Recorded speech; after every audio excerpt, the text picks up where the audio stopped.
I'm Areeb Azhar and you've logged on to bolojawan.com. और साहब अगला हमारा टॉपिक है जो खान साहब डेवस गए स्विट्जरलैंड जो है और वहाँ वर्ल्ड इकोनॉमिक फोरम से उन्होंने वर्ल्ड लीडर से जो मीडिया है और जो वर्ल्ड बिजनेस कम्युनिटी है उनसे उन्होंने वहाँ खिताब किया, पाकिस्तान का एक इमेज दिया। कैसे देख रहे हैं आप इसको? क्या इसके ऊपर उनके क्या जो जिसे कहते हैं कि जी जो इम्पोर्टेंट पॉइंट्स थे वो क्या थे इसके, और बाकी जो वर्ल्ड वो लीडर से मुलाकात हुई है उनकी, आप उसको कैसे देखते हैं? और पाकिस्तान का जो इमेज आजकल थोड़ा बेहतर हो रहा है, क्योंकि अगर आप देखें, हम इस पे बाद में बात भी करेंगे कि फैटफ के अंदर है और जो आपकी बांग्लादेश क्रिकेट टीम और ये सारा कुछ काफी कुछ पाकिस्तान में बेहतरी नजर आ रही है। तो आप किस तरह इसको देख रहे हैं? अच्छा देखिए, अगर विजिट की बात की जाए, ये तो एक रूटीन एंगेजमेंट है। जो हेड ऑफ स्टेट्स होते हैं वो पाकिस्तान में डेविस को रिप्रेजेंट करते हैं, या प्राइम मिनिस्टर करता है या फिर आपके जो वज़ीर ख़ारजा चले जाते हैं ऐसे फोरम्स को रिप्रेजेंट करने के लिए। लकीली पीटीआई के पास, क्योंकि आपने इंटरनली अंदरूनी तौर पे इतना गंद डाला हुआ है, आपको यही साल के 2-3 मौके मिलते हैं। डेविस पे खान साहब चले जाते हैं तो वहाँ उनकी अंग्रेज़ी में तकरीर सुन के आप खुश हो जाते हैं। पिछली दफ़ा आप गालबन मियाँ साहब 7 महीने पहले जब यूएन गए थे तब आपने छलांगें मारी थी। तो यही कोई 2-4 मौके आते हैं आपके पास खुश होने के। देखिए स्पीच तो पॉजिटिव थी। बात ये नहीं है, बात ये है कि जी चले खान साहब गए, देखिए यहाँ वो भी जा सकते थे, वजारत खारजा जो है शाह महमूद कुरैशी साहब भी जा सकते थे, लेकिन खान साहब का जाना इस वक्त इसलिए इंपॉर्टेंट है क्योंकि देखिए आप ग्लोबली इस वक्त पाकिस्तान एक फैटफ जो अब हम इस पे थोड़ी सी बात कर लेते हैं। तो एफएटीएफ की जो ग्रे लिस्ट में पाकिस्तान कुछ अरसे से है, उसमें से अब उम्मीद ये नजर आई है कि जी ये पाकिस्तान अब निकल जाएगा, और उम्मीद और जो खबरें आ रही हैं, और खासतौर पे अगर आप इंडियन मीडिया जिस तरह वो छलांगे मार रहा है इस चीज के ऊपर, कि वो तो उससे उम्मीद यही लग रही है कि पाकिस्तान जल्द ये इससे निकलेगा। और इस तरह की चीज, एक वर्ल्ड इकोनॉमिक फोरम एक ऐसा प्लेटफॉर्म है जहां अगर आपका प्राइम मिनिस्टर जाके आपके कंट्री का एक सॉफ्टर इमेज दिखाएगा, जिस तरह खान साहब काफी अरसे से दिखाते आ रहे हैं कि हम पीसफुल नेशन है, हम ना किसी की जंग में पड़ेंगे, ना हम किसी के साथ जंग करना चाहते हैं, तो उस चीज को देखते अच्छा देखिए, जो खान साहब की स्पीच थी डेविस के फोरम पे, उनके जो की पॉइंट्स थे, एक तो ये था कि रीजनल स्टेबिलिटी के ऊपर उन्होंने बात की। उन्होंने ये कहा कि भाई मैंने ट्रंप ने भी कहा है कि यार इस फड्डे विच ना पड़, बड़ा रोला खराब हो जाएगा। अच्छा, डिजिटल पब्लिशर में भी उन्होंने कहा था कि यार अगर ये जंग, और ये हकीकत है वाकई में कि अगर ये ईरान अमेरिका कॉन्फ्लिक्ट होगा तो आपकी जो ऑयल प्राइसेस है वो इतनी एक्सपोनेंशियली शूट करेंगी कि जो अभी की महंगाई है ना, हम ये भूल जाएंगे।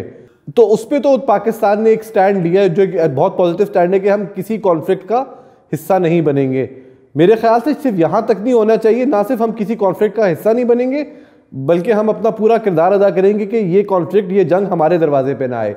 दूसरी बात खान साहब ने जो की थी वो गुड गवर्नेंस के ऊपर है। उन्होंने कहा कि जी कि स्ट्रक्चरल रिफॉर्म्स और वेलफेयर स्टेट के ऊपर हमें काम करने की ज़रूरत है। देखें इसमें कोई शक नहीं है कि जो बातें की गई हैं वो तो बहुत पॉजिटिव हैं, ठीक है।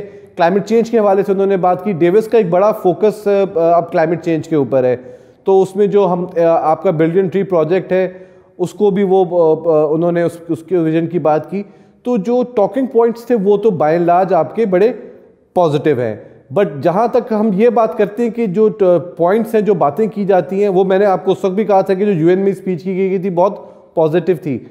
तो कमिटमेंट्स की लेवल पे, तकरीरों तक तो वो बहुत पॉजिटिव होता है, बट हुकूमत का मसला जो आ रहा है वो यहाँ है कि बातें ही बातें हैं, कारकर्दगी के लेवल पे, अमली लेवल पे वो उन चीज़ों को अभी तक उस तरह तक अमली जामा नहीं फैला पाए। चलिए अब आपको थोड़ी सी कारकर्दगी बता देते हैं। अगर जिस तरह आपने बात की है, तो जैसे ही मैंने अभी जिक्र किया था कि जी एफएटीएफ की ग्रे लिस्ट से इंशाल्लाह पाकिस्तान को अब 39 में से 12 वोट्स चाहिए, और अगर वो 12 वोट्स मिल जाते हैं, जो कि उम्मीद ये इस वजह से लग रही है क्योंकि आपको ऑस्ट्रेलिया, न्यूजीलैंड, जापान और अमेरिका ने भी इसके अंदर सपोर्ट कर दी है। चाइना तो आपको पहले ही कह रहा था। तो ये जब बड़ी कंट्रीज आपको सपोर्ट करेंगी तो उनके जो एलाइज हैं वो भी आपको डेफिनेटली सपोर्ट करेंगे। तो एक तो बहुत उम्मीद है कि इंशाल्लाह हम इससे निकल जाएंगे। दूसरी एक अच्छी खबर ये है कि यूके ने आपके ऊपर से सफरी पाबंदियां जो थी, और पाकिस्तान को क्योंकि आप एक टूरिज्म डेस्टिनेशन दिखा रहे हो और मल्टीपल फोरम्स पे पाकिस्तान का नाम आ रहा है ये कि अच्छी टूरिज्म डेस्टिनेशन है और टॉप 10 के अंदर आ रहा है। और इस तरीके से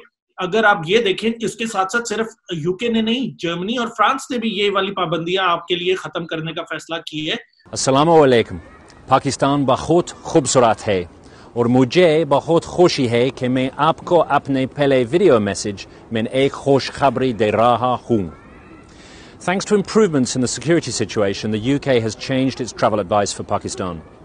Among other changes, the advice now allows for travel by road to the north of the country. This builds on the successful visit of the Duke and Duchess of Cambridge and the return of British Airways. It is great credit to the hard work of the government of Pakistan to improve security. I myself am excited to visit more of Pakistan and am delighted that British nationals will be able to see more of what Pakistan has to offer. Shukriya. तो अगर आप on the whole देखें और global level पे जिस तरह आप कह रहे हैं कि बातें ही बातें, सिर्फ बातें बातें नहीं है. देखिए हर मसला जितना 70 साल का मसला है, अगर आप उसको ये एक्सपेक्ट करते हैं कि जी 1.5 साल के अंदर वो मसले खत्म हो जाएंगे, तो वो तो नहीं होंगे. आपको ये है कि इस 5 साल अगर हुकूमत 5 साल अपने गुजारती है तो उसके बाद आपको एक क्लियर डायरेक्शन नजर आनी शुरू होगी कि जो ये काम कर रहे हैं. देखिए 2 तरह के काम होते हैं. एक होता है जो आपको विजुअली नजर आता है और एक होता है जो आप स्ट्रक्चर्स को ठीक करना शुरू करते हो, जिसमें सबसे ज्यादा मसला होता है क्योंकि आज तक जो भी हुकूमत आई है. अच्छा देखिए मियां साहब, अब ये एक बहुत लंबी बहस है, इसमें मैं अभी नहीं पढ़ूंगा, but on the whole trip आपका पॉजिटिव था. एक चीज़ जो जिस पे मुझे हंसी भी आई और लोग भी वो कह रहे हैं कि वही अब आप वो कंपैरिजन, पता नहीं शहबाज गिल कहाँ से अपनी तरफ से फिगर निकाल कर आते हैं. यहाँ खान साहब 60,000 में गए, जरदारी इतने में गया, वो जी स्टे डेविस में उन्होंने इकराम सहगल साहब ने कर लिया. ये पहले भी मैंने आपसे गुजारिश की थी अब यहाँ पे कि भाई prime minister of the state है, किसी का जहाज लेके चले गए, घर पे ले गए, इतने माड़े हालात हमारे मुल्क के नहीं है. तो ये देखें आपका जो प्राइम मिनिस्टर है, जब आप इस किस्म के फेवर्स लेते हैं ना मियाँ साहब, आप कॉम्प्रोमाइज होते हैं. कोई अगर पीएम के विजिट को फैसिलिटेट कर रहा है, यकीन जानिए कहीं ना कहीं इस चीज के वो लोग फायदे लेंगे. ये बात तो आप सही कह रहे हैं कि देखिए गवर्नमेंट ऑफ पाकिस्तान इतना तो आराम से अफोर्ड कर सकती है कि खान साहब बीइंग द प्राइम मिनिस्टर एक अच्छे तरीके से जाएं और अच्छे तरीके से वहां रिप्रेजेंट करें पाकिस्तान को. जी तो नाज़रीन, आप अगर आपकी कोई ऑब्जर्वेशन है डेविस ट्रिप के हवाले से, खान साहब की तकरीर के हवाले से, उनके जो इंटरव्यूज हुए हैं, जो इनकी इंगेजमेंट रही है वर्ल्ड लीडर्स के साथ, तो हमें ज़रूर बताइएगा कि आपकी नज़र में ये खान साहब का दौरा कैसा रहा. I'm Areeb Azhar and you've logged on to bolojawan.com.